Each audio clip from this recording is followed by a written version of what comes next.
Aujourd'hui, nous sommes devant le siège de la DSR, là où M. Pechnard se trouve. Ça fait 1 an qu'on a envoyé un courrier, qu'on n'a jamais eu de réponse de la part de M. Pechnard.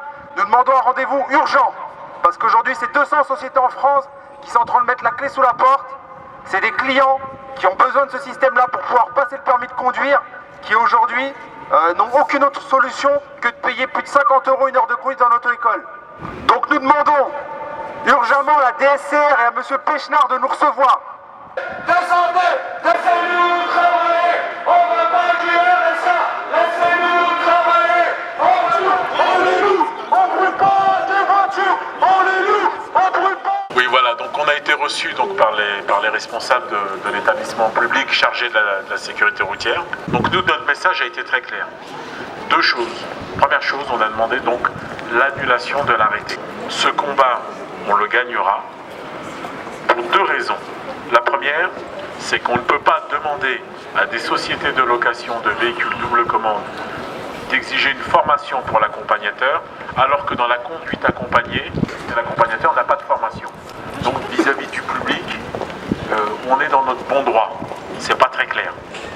Et deuxièmement, le deuxième argument, c'est de dire au fond, il y a des jeunes dans les banlieues qui veulent entreprendre, il faut les laisser entreprendre.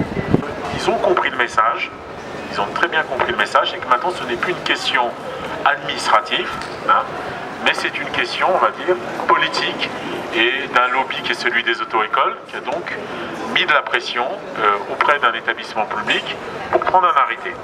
Rien de plus à ajouter, si ce n'est qu'on attend avec impatience ce rendez-vous un peu technique afin de voir comment on peut mettre en place l'exonération pour les personnes qui ont plus de 20 heures de conduite en auto-école. Voilà. J'aurais un message personnel adressé à M. Pechnard, qu'il n'aille pas dans un sujet sable mouvant. C'est-à-dire, ça donne l'apparence d'être un peu solide et on finit par s'enfoncer. M. Pechnard a des ambitions politiques dans le 17e arrondissement, donc je pense qu'il doit comprendre, et je pense que c'est un homme intelligent, que la politique c'est un autre métier, ce n'est pas l'administration.